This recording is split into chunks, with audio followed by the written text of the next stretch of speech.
Para business leaders dan intellectual business community, kita sampai pada segmen terakhir diskusi kita hari ini, yaitu Do Your Commitments Meet Your Convictions dari Harvard Business Review bulan Januari tahun 2005. Yang intinya adalah bagaimana kita melaksanakan apa yang kita laksanakan sehari-hari, apakah sesuai dengan komitmen kita. Karena kebanyakan orang punya komitmen dan melakukan hal-hal sehari-hari, tapi waktu dicocokin nggak cocok, ya ada gap. Dan dari audiens ada yang ingin bertanya, silakan Pak Yuhok. Ya, pertanyaanku pada Mas Wendri adalah, apakah menjadi entrepreneur atau lebih ditentukan oleh bakat atau pilihan? Terima kasih. Jadi untuk for yourself lah ya Pak ya, karena belum tentu Anda bisa menilai orang lain kan, tapi Anda sendiri, menurut Anda memang bawaannya saya dari kecil nih memang udah nggak nurut sama orang, maunya sendiri-sendiri gitu ya, kerja juga nggak disukai atasan gitu, ngelawan mulu gitu ya bawaannya gitu. Iya, gue tahu ya Pak.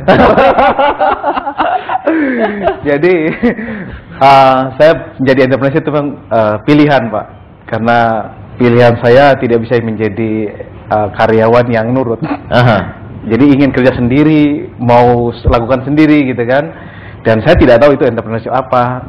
Setahu saya juga saya tidak punya bakat dagang. Jadi pilihan saya adalah saya memilih untuk bekerja sendiri dan bisa melakukan, intinya secara pribadi saya nyaman. Oke. Gitu. Jadi saya ingin luruskan bahwa yang namanya entrepreneur atau wirausaha itu tidak selalu dagang Pak ya. Tidak, dagang adalah bagian dari usaha. Betul. Anda bisa bikin pabrik dan segala macam ya. Tetapi memang kalau dari kalau saya bisa melihat dari survei ataupun dari studies, itu memang segala sesuatu itu ada nature dan nurture Pak.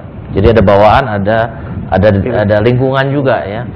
Jadi kalau dibilang komitmen atau pilihan itu memang karena mungkin dalam kasus Meswantri ini nature-nya kencang ya. Nature-nya kencang. Kalau orang yang nature-nya kencang jadi entrepreneur itu khas. Ya, dari kecil itu dia mikirnya bagaimana cari duit gitu ya. Kemudian kalau kerja itu khasnya nggak disukai sama atasan. Karena terlalu banyak ide itu, nggak nurut sama atasan, maunya sendiri-sendiri. Nah, seakan-akan terbawa oleh situasi, dia jadi nggak punya tempat di perusahaan sehingga dia jadi entrepreneur. Tapi sebenarnya memang pada dasarnya orang tersebut adalah pengen independent, pengen tidak ingin diperintah orang lain, sehingga memang pada akhirnya itu akan entrepreneur menjadi pilihan hidupnya. Ya, tapi itu banyak ditentukan oleh faktor bawaan itu ya. Tapi kalau faktor lingkungan itu juga mempengaruhi, terutama kalau kita tumbuh di keluarga yang entrepreneur, itu akan membawa kita lebih mudah jadi entrepreneur. Kemudian tahu cara-cara jadi entrepreneur seperti apa. Lingkungan entrepreneur semua gampang dong bikin usaha, tinggal bikin usaha, yang beli juga lingkungan sendiri dulu lah gitu kan. Nantinya baru lingkungan yang lebih luas. Oke, balik diskusi kita adalah tentang komitmen Pak. Mungkin tuh kalau menilai komitmen diri sendiri itu susah karena kita perlu cermin. Tapi kalau ngeliat komitmen orang lain itu lebih gampang, nggak perlu cermin, kita langsung ngeliat orang tersebut. Anda punya partner di dalam bisnis ini kan? Betul, ada partner saya. Apa ya komitmen yang Anda minta dari partner Anda? Saya sama partner, kita berkomitmen saling, yang penting pertama trust dulu. Sebelum kita komitmen, kita trust. Setelah kita punya saling percaya, kita berkomitmen bahwa bisnis ini adalah punya kita semua. Oke, trust itu adalah satu tujuannya, tapi dalam operasional sehari-hari, bagaimana Anda mengukur bahwa partner Anda invest dengan cukup untuk membangun trust? Apakah Anda mengukur berapa lama Anda ketemu sama saya, ataupun hal-hal apa yang Anda ukur sehingga Anda bisa melihat bahwa partner Anda memenuhi komitmennya? Komitmen karena kebetulan yang sekarang saya berpartner dengan bidang yang berbeda. Kebetulan saya di operational marketing, partner saya lebih banyak di financial dan office. Jadi saya bisa melihat dari komitmennya partner saya bahwa office semua pekerjaan dengan baik di bawah kepemimpinan dia. Secara operational saya mencari market, itu saya juga berkomit bahwa adanya bisnis dan order itu berjalan lancar. Oke, Pak. Kalau Anda katakan prioritas Anda nomor satu ada keluarga ya? Iya, betul. Keluarga dalam bidang apa? Keuangan atau waktu, Pak? Waktu. Waktu ya? Waktu. Seandainya, Pak, bisnis Anda sedemikian rupanya sehingga kalau ya let's say ada crisis atau ada hal yang memang Anda melihat ternyata bisnis Anda itu menyita waktu Anda jauh daripada Anda yang bayangkan sebelumnya, yang Anda antisipasi sehingga tidak ada waktu untuk keluarga. Apakah ini akan membuat Anda mau balik menjadi profesional lagi yang bisa memberikan waktu Anda lebih banyak pada keluarga yang tadi dia pikir jadi profesional nggak punya waktu, ternyata jadi entrepreneur lebih pun nggak punya waktu lagi gitu kan? Misalkan. Nah, apakah kalau ini kejadian Anda bersedia balik untuk bekerja lagi, Pak? Ya, kalau itu pilihan waktu untuk keluarga, saya akan lebih memilih menjadi profesional karena waktu lebih banyak daripada jadi entrepreneurship.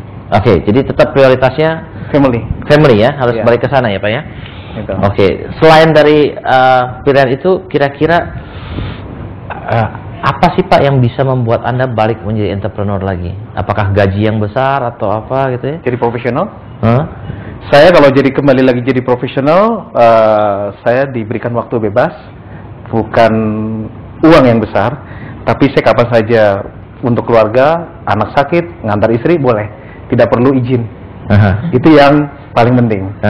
Jadi saya anytime kerja bagus, tapi perusahaan bilang saya hari ini saya mau izin, boleh, karena family saya harus ini.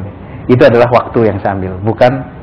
Kalau ada perusahaan yang memberikan itu pada Anda memilih bekerja pada perusahaan itu atau tetap ingin jadi entrepreneur? Kalau entrepreneurship saya sekarang menyita waktu saya dibandingkan ada perusahaan yang menawarkan, ini bicara family, ya saya akan bicara komitmen family, the first time. Itu adalah untuk secara personal. Saya akan memilih sebagai profesional yang punya waktu banyak. Oke. Itu adalah komitmen family. Oke Pak. Jadi you have gone through this. You jelas tentang komitmen tentang family-nya, ya.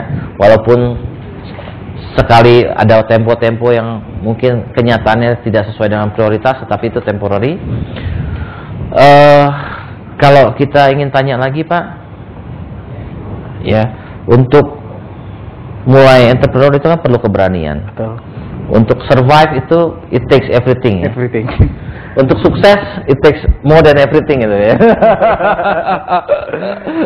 Apa sih yang terpenting untuk survive Pak dan untuk sukses? Dalam bisnis?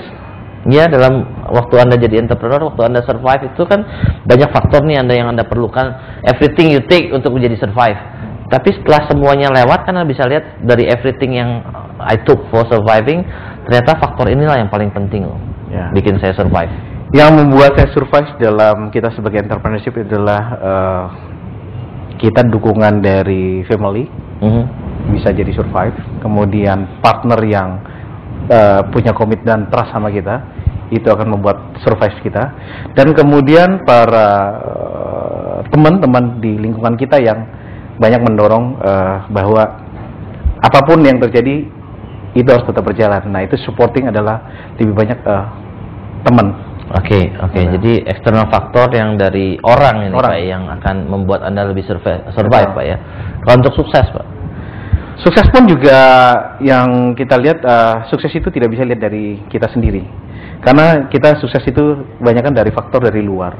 Makanya saya percaya sekali bahwa kalau saya bisa mensukseskan orang itu saya akan disukseskan lagi dari orang lain. Oke. Jadi untuk bisa sukses kuncinya adalah bagaimana kita membuat orang lain sukses Pak ya. Betul. Ya, terutama orang-orang yang sekeliling kita ya, yang tentunya akan tektoknya sama kita gitu ya. Betul. Ya. Jadi katanya ada satu teori juga ya, saya bisa memperkirakan pendapatan Anda itu kira-kira berapa duit dari 5 orang teman Anda yang terdekat. Berapa gajinya mereka, berapa penghasilan mereka, saya bisa kira-kira berapa penghasilan Anda. Dalam arti kata kalau Anda membuat lingkungan Anda adalah lingkungan orang yang sukses, automatically Anda juga sukses. Ya. Anda ngerti ya tadi waktu saya bilang saya bisa memperkirakan gaji Anda berapa dari 5 orang terdekat Anda, gajinya berapa mereka gitu kan. bahwa Anda adalah bagian dari semuanya. Waktu teman-teman Anda penghasilan kira-kira sekian, Anda juga akan sekian. Demikian pula kalau kita membuat orang lain lebih sukses, maka kita juga akan lebih sukses. Oke, jadi kita harus rangkum diskusi kita, Mas Wantri. Jadi yang kita bicarakan hari ini adalah bagaimana kita punya komitmen untuk kita laksanakan, dan apakah kenyataan dalam pelaksanaan kita adalah sesuai dengan komitmen kita. Dan dalam artikel ini disediakan satu tool, alat untuk melihat, untuk mengevaluasi diri sendiri mana komitmen kita. Kemudian kita bikin satu diary untuk melihat berapa investment kita untuk komitmen kita, berapa uang yang kita alokasikan untuk hal tersebut, berapa waktu yang kita alokasikan, berapa energi yang kita alokasikan untuk tiap pos-pos tersebut. Dan sebenarnya juga pertanyaan-pertanyaannya adalah timbul juga pada saat ada dua conflicting, seperti pertanyaan saya tadi pada Pak Meswantri. Seandainya itu ternyata menjadi mengorbankan waktu untuk keluarga, apa yang Anda pilih? Ya, itu akan membuat Anda lebih jeli untuk melihat sebenarnya memang apa sih saya punya prioritas dalam hidup ini, gitu kan. Dan itu akan membuat kita lebih jeli untuk melihat mana yang harus kita alokasikan lebih banyak hal-hal, uang, waktu, dan energi kita pada pos tersebut. Dan dari diskusi kita juga dapatkan untuk jadi entrepreneur itu komitmennya tinggi sekali, dan seringkali kita harus lari dari prioritas-prioritas kita, harus fokus kepada prioritas karir untuk sementara waktu. Karena kalau sambil mau jadi entrepreneur, tetap kita harus melaksanakan semua prioritas seperti sebelumnya, mungkin akan sulit. Jadi pada saat masa transisi ini memang kacau kita punya pelaksanaan terhadap komitmen kita, bisa kacau. Tapi kalau kacaunya itu memang sudah kita rencanakan, dan seperti Mas Wantri lakukan, sudah diberikan schedule-nya, sudah diberikan deadline-nya, saya kira itu akan lebih bisa terkontrol ya. Kalau kita tidak berikan deadline-nya, kita tidak ukur, mungkin ini akan dragging terus. Mungkin setahun, kita cobalah setahun, setelah setahun lewat, tetap aja seperti itu. 2 tahun nggak apa-apa, 3 tahun, lama-lama satu saat kita sadar, kita udah tua ya, ternyata kita nggak spend enough time untuk keluarga kita seperti yang kita inginkan gitu. Akhirnya waktu nggak bisa kembali lagi ya. Jadi hal-hal ini yang kita perlu share ya. Jadi dalam hal ini kembali, tiap orang punya prioritas sendiri-sendiri, tiap orang punya komitmen sendiri-sendiri, tidak ada yang sama ya, orang bisa beda-beda. Tetapi pertanyaannya bagaimana Anda melakukan aktivitas Anda sesuai dengan komitmen Anda, supaya Anda tidak menyesal nanti pada saat Anda sudah lewat waktunya, tidak bisa mengulang lagi waktu Anda untuk menjalankan komitmen Anda. Demikian diskusi kita hari ini.